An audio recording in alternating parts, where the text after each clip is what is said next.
আমি জুবায়ের। আমি একজন ডটনেট ফুল স্ট্যাক ডেভেলপার।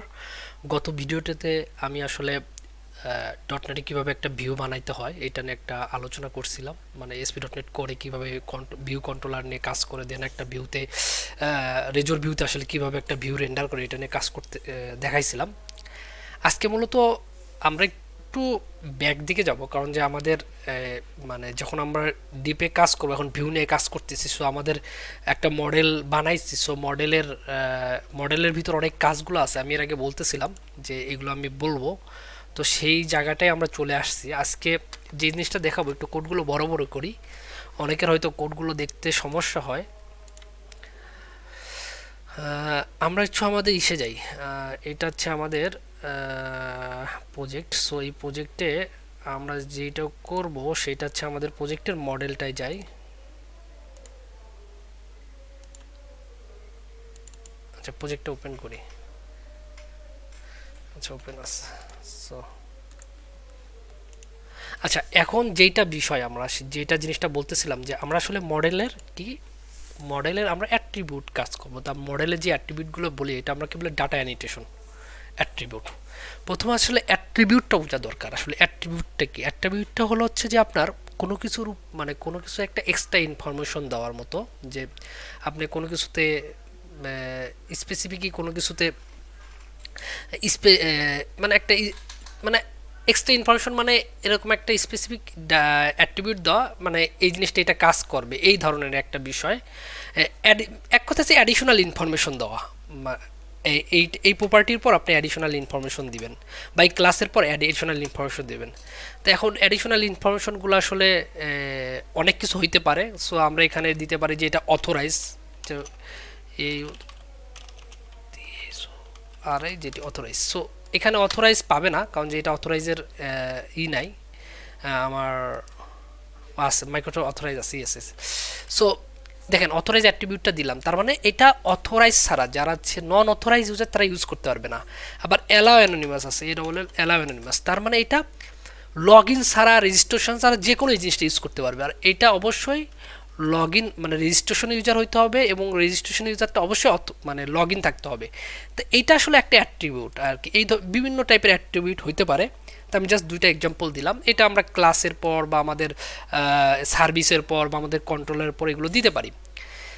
বাট এই অ্যাট্রিবিউটগুলো আমরা কাস্টম অ্যাট্রিবিউট বানাতে পারি। কাস্টম অ্যাট্রিবিউট বানানোর সময় অবশ্যই আমরা যেই কাস্টম অ্যাট্রিবিউটটা বানাবো সেটা হচ্ছে আমরা, সাপোজ আমি এটা যদি কাস্টম অ্যাট্রিবিউট বানাচ্ছি, এখানে তো আমার অ্যাট্রিবিউট ইনহেরিট করতে হবে, অ্যাট্রিবিউট ইনহেরিট করে একটা কাস্টম অ্যাট্রিবিউট বানাইতে হবে, এই আর কি। তা এটা আমরা এখন কাজ করব না, সো এখন আমরা দেখাচ্ছি না কাস্টম অ্যাট্রিবিউট বানানো। জাস্ট আমি অ্যাট্রিবিউটের একটা ধারণা দিলাম যে কীভাবে আমরা অ্যাডিশনাল ইনফরমেশন যোগ করি। বাট আমরা যেটা এটাও মনে রাখবেন যে আসলে আমরা যে অথরাইজ, অ্যালাউ অ্যানোনিমাস, তারপরে এই যে এইগুলো অ্যাড করি, এগুলো আমরা উপরে অ্যাড করি, এটা একটা অ্যাট্রিবিউট।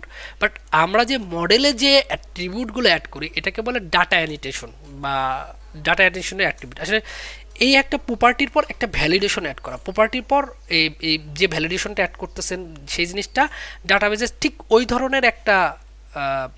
ধরনের একটা আপনার কি রিফ্লেক্ট পড়া, সাপোজ রিফ্লেক্ট পড়া। ডাটা অ্যানিটেশন আসলে অনেক আমরা জাস্ট মডেলের ডাটা অ্যানিটেশনটা ফোকাস করব, অ্যাট্রিবিউটটা জাস্ট বুঝাইলাম, মডেলের ডাটা অ্যানিটেশন ফোকাস করব। অথরাইজ আর অ্যালাউ অ্যানোনিমাসটা মনে রাখবেন, এটা মনে রাখলে হবে। এখন আমরা এই মডেলের আমার ডাটা অ্যানিটেশনগুলো আসলে কী কী ইউজ করতে পারি। আমরা রিকোয়ার্ড, সাপোজ এই নামটা করলাম, এখন রিকোয়ার্ড না, আপনি যদি এখানে রিকোয়ার্ড প্রপার্টি দেন তাহলে এইটা কি হলো, এইটা আসলে রিকোয়ার্ড প্রপার্টি হয়ে গেল। মানে এইটা যখন ডাটাবেজে ইনসার্ট করতে যাবেন অবশ্যই এই প্রপার্টিটা থাকতে হবে। এবং সবচেয়ে মজার বিষয়, আমরা যদি এখন যাই আমাদের স্টুডেন্টের অ্যাপে, এই যে আমার স্টুডেন্ট অ্যাপে আমরা স্টুডেন্টে যাই, স্টুডেন্টে এখন আমরা যদি এটা দেখি, কলামটা দেখি, দেখেন এখানে লেখা আছে কি নাম নাল। এটা কলম নট নাল করা যায় এখান থেকে।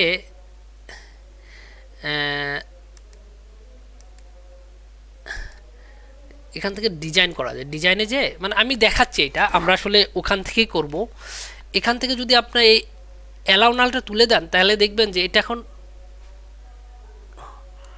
মানে নট নাল হয়ে গেছে, মানে নাল হতেই হবে। আমি সাপোজ এটা সেভ দিই।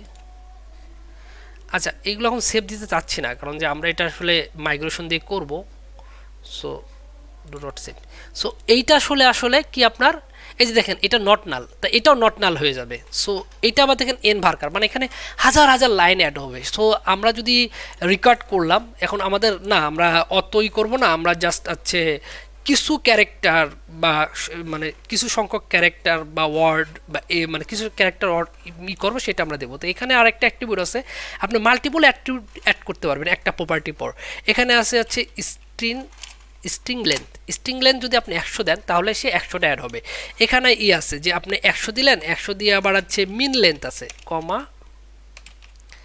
মিন মিন লেন্থ যদি আপনি 3 দেন, তাহলে কি হলো, আপনি 100টা তো অ্যাড করতে পারবেন কিন্তু 3-এর নিচে অ্যাড করতে পারবেন না, এটা আবার ইরোর দেবে। সো এটা ডাটাবেস লেভেল থেকে ইরোর দেবে, মডেল লেভেল থেকে ইরোর দেবে। সো এটা আমরা এই রিফ্লেক্টগুলো করলাম ডাটাবেজে পড়বে। আমরা এটা যখন আমরা একটা মাইগ্রেশন চালাবো, তখন আমরা ডাটাবেজের রিফ্লেক্টগুলো দেখতে পারবো।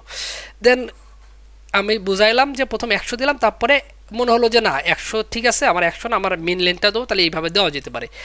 আরও অনেক এক্সাম্পল আছে। আমরা আসলে যেটা আসলে আমরা ডাটা টাইপ দিতে পারি। এখানে আছে এই জিনিসটা, এখানে ফোন নাম্বার না, ফোন নাম্বার একটা অ্যাট্রিবিউট থাকার কথা। ফোন, এই যে ফোন অ্যাট্রিবিউট, তার মানে এটা ফোন। ইমেলের জন্য আপনার যদি ইমেল হয়, ইমেল অ্যাট্রিবিউট, এটা যদি সাপোজ ইমেল হয়, এটা যদি আমি ইমেল লিখি, ইমেল, এটা তাহলে আছে ইমেল অ্যাড্রেস। আবার এটা রিকোয়ার্ডও দিতে পারেন ইমেল অ্যাড্রেসটা। সো মাল্টিপল অ্যাট্রিবিউট ইউজ করতে পারি। তাহলে আমরা আছে আরও কিছু ডাটা টাইপ আছে। ভাবেন আপনার এটা প্রাইস, কারেন্সি, তা আপনি ডাটা টাইপ দিয়ে ডাটা টাইপ যদি দেন, আপনি সাপোজ আছে এখানে মজার ভিতর প্রত্যেকটা অ্যাট্রিবিউট আপনাকে থার্ড ব্র্যাকেট দিয়ে ইউজ করতে হবে। অ্যাট্রিবিউট লেখার নিয়ম আছে, থার্ড ব্র্যাকেট দিয়ে আপনি অ্যাট্রিবিউটটা লিখবেন। অ্যাট্রিবিউট ডাটা টাইপ দিয়ে এখন আপনি ফার্স্ট ব্র্যাকেট দিয়ে ডাটা টাইপ ডট কারেন্সি আছে, এখানে এই দেখেন কারেন্সি আছে, পোস্টাল কোড আছে, সো ডেট আছে। এটা ডাটা টাইপটা কি আপনি সেটারও অ্যাট্রিবিউট দিয়ে দিতে পারবেন, যে এটা লেখছেন একরকম কিন্তু আপনি এখন চাচ্ছেন আরেক রকম। সো ডাটা টাইপ দিয়ে আপনি তার মানে নেওয়ার ভ্যালুটা, এখানে আরও কিছু আছে আপনার লট অফ মানে অ্যাট্রিবিউট, যেমন রেঞ্জ আছে, কোন রেঞ্জ থেকে কোন রেঞ্জ হবে।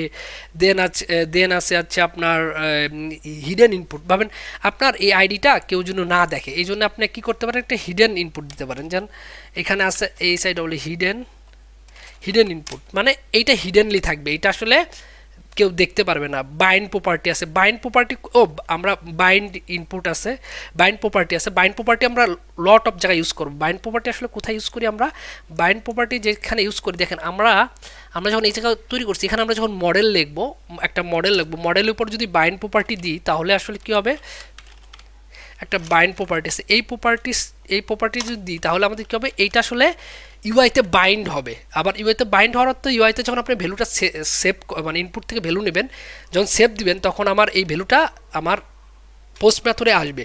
সো ডিসপ্লে আছে, এডিটেবল আছে, মানে আমাদের এর আগে তো বললাম অথরাইজ আছে, অ্যালাউ অ্যানোনিমাস আছে। আপনি জাস্ট এই একটা ইসের পরে আপনি অথরাইজ দিতে পারবেন, শুধু একটা, এটা অথরাইজ।